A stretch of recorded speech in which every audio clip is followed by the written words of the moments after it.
Satu negara, tiga ibu kota, tiga fungsi beda, tapi tetap satu pemerintahan. Gimana caranya negara ini nggak kacau? Yang bikin lebih keren ini udah jalan lebih dari 100 tahun. Negara yang kita bahas kali ini adalah Afrika Selatan. Dan uniknya, negara ini nggak cuma punya satu ibu kota kayak kebanyakan negara lain. Mereka punya tiga ibu kota resmi yang masing-masing punya fungsi sendiri-sendiri. Jadi, di video ini aku bakal jelasin kenapa Afrika Selatan bisa punya tiga ibu kota, masing-masing ibu kota itu ngapain aja, dan gimana sistem ini bisa jalan tanpa bikin pusing sendiri. Yuk lanjut. Afrika Selatan punya tiga ibu kota, yaitu Pretoria, Cape Town, dan Bloemfontein. Kok bisa tiga? Jadi gini, masing-masing kota ini punya tugas dan fungsi pemerintahan yang beda-beda. Pretoria itu pusat eksekutif, alias tempat presiden dan kabinet kerja.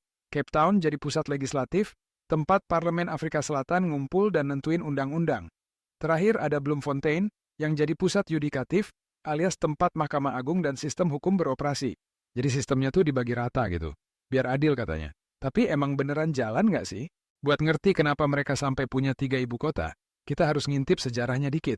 Dulu waktu zaman penjajahan Inggris, ada dua kelompok besar yang berpengaruh di wilayah Afrika Selatan. Koloni Inggris dan kaum Boer, keturunan Belanda. Nah, waktu akhirnya mereka bersatu dan bikin Union of South Africa di tahun 1910, mereka bingung ibu kotanya mau ditaruh di mana. Kalau cuma pilih satu kota aja pasti ada yang protes. Jadi biar nggak ribut, mereka bagi tiga aja sekalian.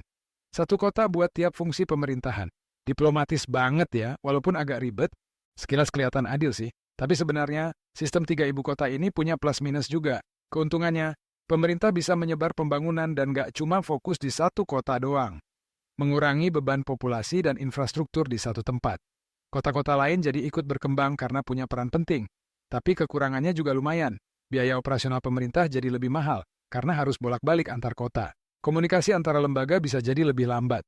Agak ribet buat urusan administrasi dan koordinasi. Bayangin aja kalau presiden lagi di Pretoria, terus harus buru-buru kasih pernyataan ke parlemen yang lagi sidang di Cape Town. Ya ribet lah ya. Walaupun sama-sama disebut ibu kota, tapi ketiganya punya suasana yang beda banget. Pretoria itu kotanya lebih formal dan banyak kantor pemerintah. Suasana kayak kota administratif gitu, banyak diplomat dan politikus. Cape Town ini kota paling turistik. Pemandangannya cakep banget. Ada Table Mountain, terus pantainya juga keren. Tapi jangan salah, walaupun cantik, disinilah tempat parlemen kerja serius. Bloemfontein itu kota yang lebih tenang. Nggak terlalu ramai kayak dua kota lainnya, tapi punya nuansa akademik dan hukum yang kuat. Banyak kampus dan institusi hukum terkenal di sana. Unik banget sih konsepnya. Mereka benar-benar bikin pemerintahan jalan di tiga kota yang beda karakter tapi saling melengkapi. Mungkin kamu mikir, apa cuma Afrika Selatan doang yang kayak gini? Sebenarnya ada beberapa negara lain yang punya ibu kota lebih dari satu, tapi biasanya bukan karena fungsi pemerintahan. Contohnya kayak Belanda, secara administratif ibu kotanya Amsterdam, tapi pemerintah pusatnya ada di Den Haag.